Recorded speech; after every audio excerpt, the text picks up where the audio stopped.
My next guest helps couples through the most serious of marriage problems.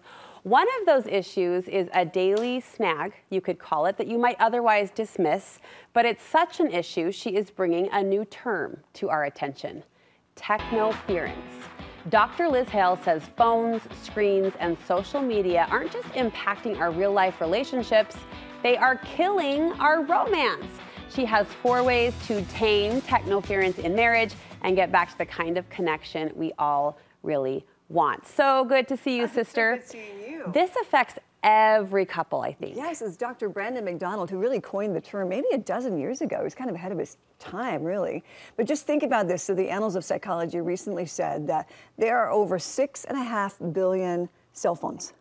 Wow. And within 5 years, there will be another billion people owning cell phones. So that's a lot of technoference. Yes, right? yes, it is. That number is just incredible to think about. And you do want to point out, Liz, that not all technology is bad or negatively impacting family life. Oh my goodness, I think it's so good for marriage. You know, there's so many great marriage courses that are online now. Or you can get help with your pregnancy and know what to expect after your first baby arrives. Thank goodness. Or you get help with mental illness or whatever might be bothering you. Yeah. It's just such good things. But we also, as much as we are connected through the internet, we also have this disconnect. So I think we really need to learn how to disconnect our devices first before we have a disconnect of the heart.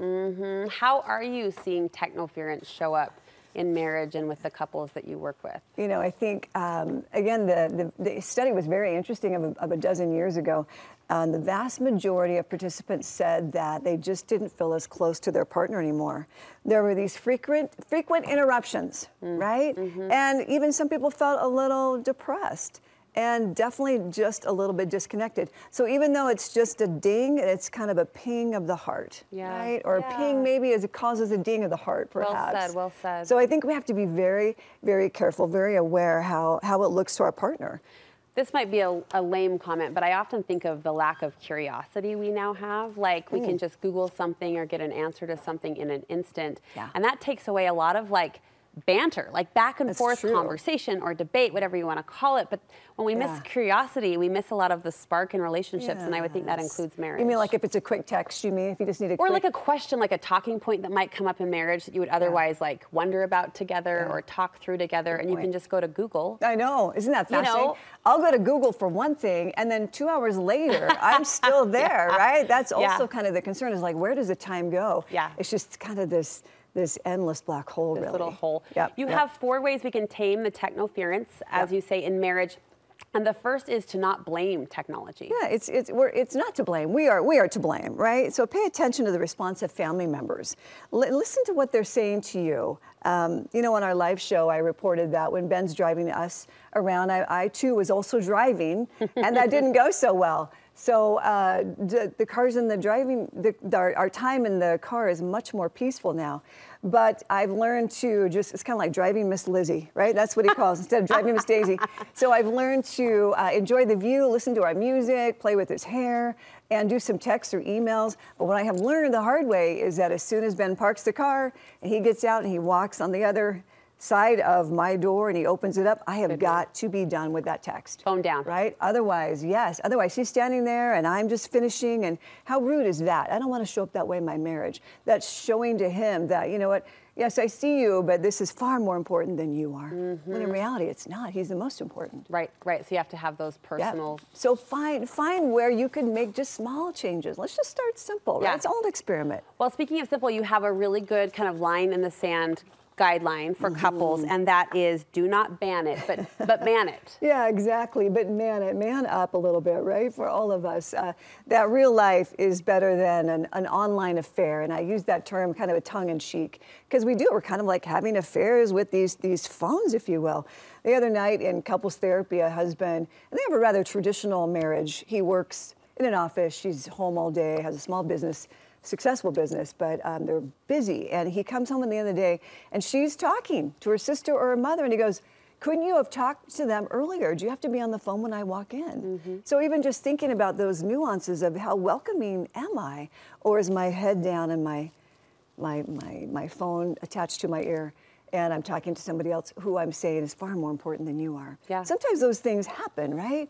But do your best to give across the message that I see you and I'm so glad you're here, and there's nothing more important right now than welcoming you. Right, make those moments the exception, not the standard. This next piece Yeah. of advice I'm going to call sort of a bold observation on your part, but I think it's a really wise one. You say no matter what you think, Right. what I think about my social media use, for Yeah. example, or what my phone report might tell me as far as hours spent on a Well device, said. it's what your partner perceives that really matters. Right. It's the facts are really irrelevant. It's what does my partner perceive about me, no matter what the topic might be, and certainly technology is one of those. I think there's some great questions that I actually got from my co-host, Dr. Dave Schramm from Stronger Marriage Connection, and I love these.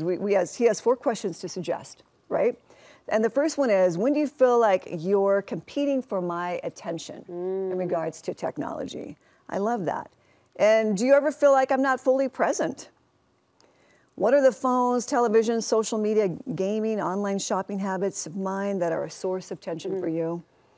And what boundaries can we put in place to ensure that our relationship comes first? What a good checklist. That is those are great, aren't they? Yeah, yeah.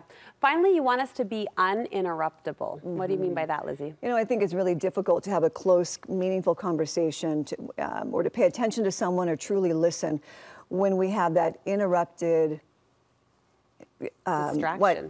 intermittent interruption of technology. It's just always there. It's ever present. It's kind of always in the background. So really think about being that uninterrupted conversation face to face. You know, there's some fascinating studies done on social media that also, the more we view that, the more depressed we are, right? So just know that whatever you see out there that creates that type of difficulty for you, it's like, oh, it's also a difficulty for your marriage.